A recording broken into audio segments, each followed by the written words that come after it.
yule maiti hakuacha usia wote. Thumma aqrabu, watu waangaliwa kwanza ni watu wa karibu. Ikiwa kama hakuna usia, basi kinachoangaliwa kwanza ni watu wa karibu. Hii ndio utaratibu wa kuosha maiti. Kwanza waangaliwe watu wa karibu. Sio kama sasa hivi mtu ashakufa basi achukuliwe mtu yote tu anaenda kaoshe tu.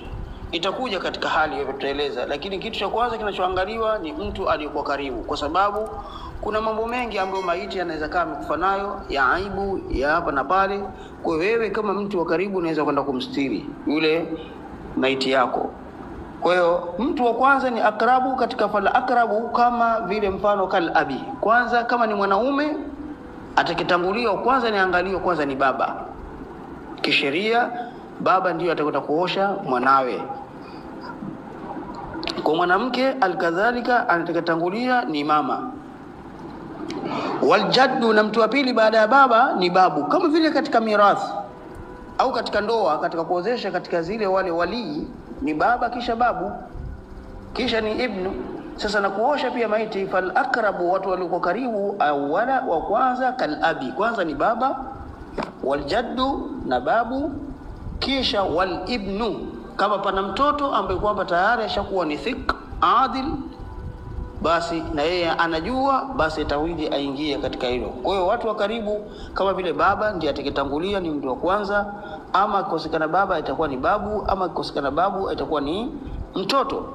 Fa idha kanu arifina, ikiwa wao pia wanajua bi ahkamul ghusl, kwa zile hukumu au taratibu wa kuosha. Ikiwa hajui, basi wanatuambia wanachuoni, wa illa qaddama khairahu mimman huwa alimu bidhalika. Ikiwa hakuna katika hao wazazi wako wote hawajui chochote ama hawapo, basi anaweza katangulizwa mtu yote, khairahum, mtu yote katika umma wa Kiislamu ambaye kwamba ni adil, mtu ambaye atakuwa ni thiq, atatangulizwa hapo ndani kwenda kumuosha, ili mradi awe ni mtu mwenye kujua kuosha.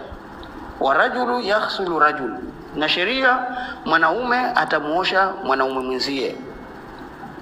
Wal mar'atu yaghsiluha nisa, na mwanamke atawaosha wanawake wenzao, yani mume kwa mume na mke ataosha mwanamke mwenzake. Wanaume wataoshana kwa wanaume, wanawake wataoshana kwa wanawake.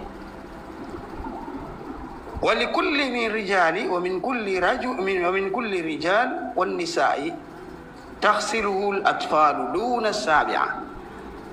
Lakini pia hivyo kwa kila mwanaume na mwanamke ana uwezo wa kumuosha mtoto, lakini mtoto mwenyewe awe ana umri chini ya miaka 7. Kuanzia miaka 7 kuja chini, ikiwa ni mtoto wa kiume ama ni mtoto wa kike, basi yule mwanaume ana uwezo kwenda kumuosha yule mtoto wa kike ikiwa ana chini wa umri wa miaka 7. Ikiwa hakuna mtu mwanamke yote katika hapo ambaye anaweza kufanya hilo. Ama kama ni baba, ni binti yako amefariki na lakini ana umri kuanzia chini miaka 7, basi wewe una haki pia ya kuweza kumuosha. Ama mama, kama ni kijana wako yeye amekufa na hali ya kuwa mume hayupo ama hakuna mtu yote kuosha, basi wewe unaweza kumuosha ikiwa ni chini ya miaka 7. Lakini katika kitaratibu mwanaume ataoshwa na mwanaume mwenzake na mwanamke ataoshwa na mwanamke mwenzake. Kwa mtoto mdogo, basi hapo imekiwa hakuna mpaka kwa mtoto, basi anaweza kaosha mtu yote, bora tu awe adil, tena awe ni thiqa. Wala yajuzu lilmuslim, haijuzu kwa muislamu, rajulan kana au mraatan taghsilu alkafir, haijuzu muislamu mwanaume au awe ni mwanamke kumuosha kafiri. Kafiri yote awe ni mwanamke awe mwanaume, muislamu hufai kumuosha maiti huyo kafiri, haoshi. Hufai muislamu kwenda kumuosha maiti ambaye ni kafiri. Wala hamlu janaizatun au janaizatu, ikija ni janaza kama tulivyosema kwa jimu al-fatha inakuwa ni ismul mayit, ikija kwa kasra tunakusudia kwamba ni sehemu au ni kile chombo ambao kinachobebea maiti yenyewe, lima yahmilu alayhi, ni kile chombo kinachobeba maiti. Wala takfinuhu, wala huyo kafiri havishwi sanda, wala salatan alayhi, na wala haswaliwi, kafiri haswaliwi. walau kana kariban, hata kama ni mtu wako kwa karibu, kal abi wa ummi, kama baba yako ama ni mama yako aliyakuwa yeye ni kafir, basi wewe ama mtu huyo ambaye kwa sababu shakuwa ni kafir, hata ni baba yako ni mama yako, wewe ni Muislamu, haijuzu kumuosha maiti wala kumbeba. Sasa katika kuosha maiti sasa, kwamba baada ya hapo tushajua katika hukumu katika hao ambao wanastahiki. Kwanza tumeona kwamba hukumu ya kuosha maiti kwamba ni wajib, sio sunna, ni wajib ambao ni faradhul kifaya, kwamba si lazima nyote, lakini hata watu watatu, wawili, mmoja anaweza kwenda kaosha hiyo maiti. Kwa katika hukumu, na tumesoma hadith kwamba ni haki na ni hukumu kisheria, ni faradhu, ni lazima aoshwe maiti. Na vivyo tumeona pia katika mambo ambapo kwamba au watu wanaostahili kuosha maiti, tumewataja hapo katika sifa ambazo tumezitaja. Sifa ya kwanza ni sidqa, sifa ya pili ni adil, yani mtu mwenye akili timamu, uadilifu, ambao tukizungumza sidqa ni mtu mwenye akili, adil, uadilifu, sio mnakwenda pale ndani ya maiti kwenda kuosha mkaleta mijaddada na mambo ambayo kwamba yatakoleta tafurani ndani.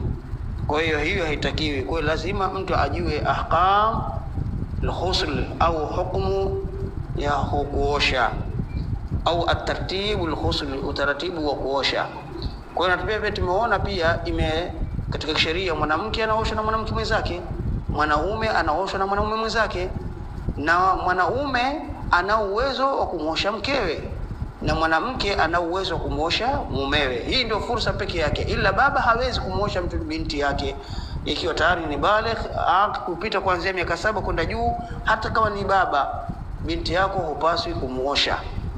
Na alkadhalika mama hivyo, kama ni kijana wako kiume hupaswi kumosha ikiwa amevuka miaka 7 kisheria. Ila waliopewa ruhusa ni wanaume, mume kumosha mkewe na mke kumosha mumewe. Hiyo imesuniwa. Na pia tumeona katika kisheria hairuhusiwi mtu Muislamu, mwanaume au mwanamke kwenda kumosha mtu